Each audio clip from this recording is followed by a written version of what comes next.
नमस्कार दोस्तों, सन परमेस्ट्री में आपका एक बार फिर स्वागत है। मैं आचार्य देवेंद्र देव सुमन आज फिर उपस्थित हुआ हूँ एक नई वीडियो के साथ। दोस्तों, आज हम चर्चा करेंगे हिंदी के वर्णमाला माँ यानी कि इंग्लिश के अल्फ़ाबेट एम पर।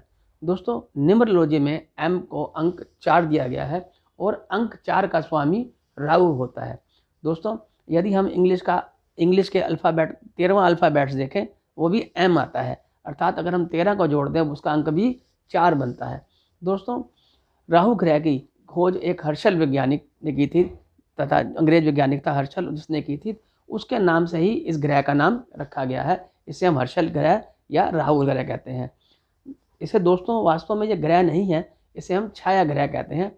सूर्य व चंद्र मार्ग को पृथ्वी घूमते वक्त जिन बिंदुओं पर काटती है उसे हम राहु और केतु ग्रह यानी कि उन्हें हम छाया ग्रह कहते हैं।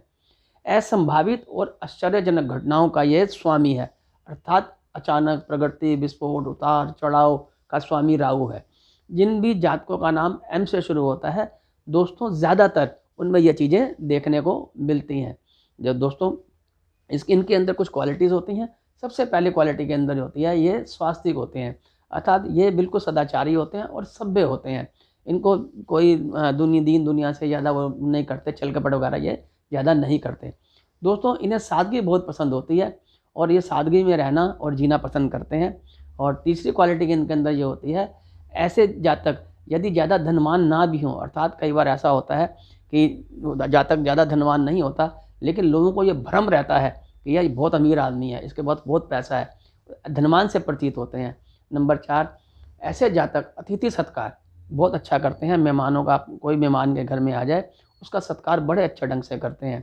और 5वां इनके अंदर गुण ये होता है, इन्हें क्रोध बहुत कम आता है, अर्थात इन्हें क्रोध बहुत ही कम आता है। लेकिन जब क्रोध आता है तो ये सब अगला पिछला भूल जाते हैं और जब क्रोध उतरता है तो इन्हें पश्चाताप भी बहुत होता है। लेकिन वही वाली बात है ना, अब पछतात होत गया जब चिड़ियाँ चुग गई खेत।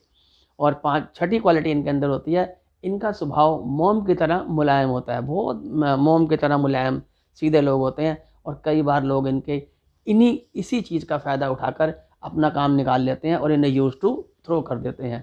और 7वीं क्वालिटी इनके अंदर ऐसी होती है कि ज़्यादातर ये फिजूल खर्ची नहीं करते। अक्सर ये देखा जाता है कि ऐसे जातक फिजूल खर्ची बहुत ही कम करते हैं और लगभग ना के बराबर करते हैं, लेकिन फिर भी इनके पास पैसा नहीं बचता, ये इनके पास थोड़ी दिक्कत रहती है।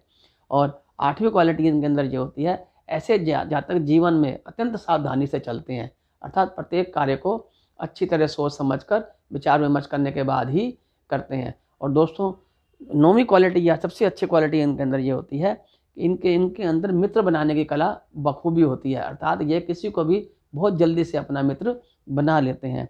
दोस्तों, जैसे कि हर नाम के अंदर या हर अक्षर के अंदर या हर ग्रह के अंदर वाइब्रेशंस होती हैं, मैंने पहले कहा कुछ क्वालिटीज़ होती हैं, कुछ डिसक्वालिटीज़ भी होती हैं। इनके अंदर डिसक्वालिटी ये होती है, ये ज़्यादातर जातक ना किसी को ना नहीं बोल पाते। अक्सर इनको ना कहने में थोड़ी झिझक होती है या थोड़ा शर्माते हैं या संकोची होते हैं। ये ना नहीं कह पाते और ना कहने के कारण कभी कभी इन्हें नुकसान भी होता है और हानि भी उठानी पड़ जाती है। और दूसरा, ऐसे जातकों के विचार अन्य लोगों से कम ही मेल खाते हैं, अर्थात होता क्या है, इनके विचार दूसरों से मेल नहीं खाते, जिस कारण इनके दोस्त कम होते हैं और दुश्मन ज़्यादा बन जाते हैं।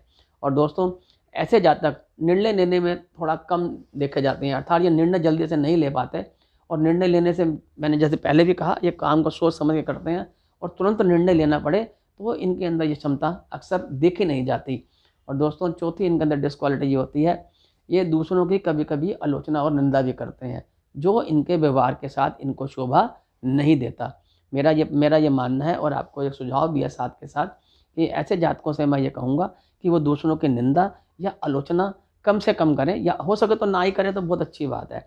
और दोस्तों, 5वीं इनके अंदर डिसक्वालिटी की होती है, अक्सर कई बार इनको अपने आप में ही गलतफहमी हो जाती है, अर्थात इनको वहम हो जाता है और कई बार तो अन्य लोगों को अधिक बुद्धिमान समझने लगते हैं। ये समझते हैं कि मैं बहुत समझदार हूँ, दूसरा इतना समझदार नहीं है, और जिस कारण इनका खमियाजा इन्हें कई बार भुगतना पड़ता है। धीरे धीरे परिवार के लोग, दोस्त मित्र यार इनको अकेला छोड़ देते हैं और कई बार तो अक्सर ऐसा देखा जाता है कि ये वृद्ध अवस्था में यानी कि ओल्ड एज में आकर बिल्कुल अपनी इसी कमी के कारण अकेले पड़े दिखाई देते हैं और बाद में इनको पश्चाताप भी होता है, लेकिन तब तक चीज़ें काफ़ी हाथ से निकल चुकी होती हैं।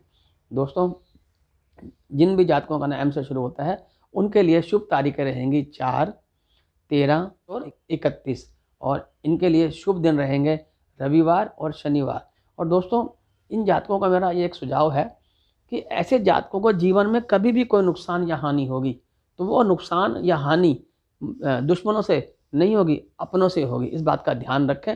और दोस्तों, यदि आप गोमेद स्टोन धारण करना चाहते हैं अपने राहु के प्रभाव को बढ़ाने के लिए तो आप धारण कर सकते हैं। और जैसा कि मैं हर वीडियो में कहता हूं कि दोस्तों, कि कोई भी रत्न धारण करने से पूर्व आप किसी अच्छे एस्ट्रोलॉजर से, अंक शास्त्री से, किसी ब्राह्मण से, किसी पंडित से जरूर विचार विमर्श करें, उसकी रत्ती के बारे में, उसकी विधि के बारे में, उसके वजन के बारे में।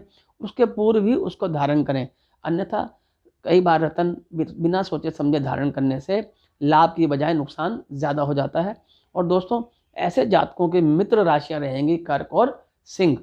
और दोस्तों, यदि आप चाहते हैं कि मैं किसी और अल्फ़ाबेट्स पे बनाऊं तो प्लीज़ नीचे दिए गए कमेंट बॉक्स में कमेंट्स करें और मेरी ईमेल आईडी पे लिखें, और ये मैं प्रयास करूंगा कि उस पर मैं बनाऊं। नमस्कार दोस्तों, धन्यवाद।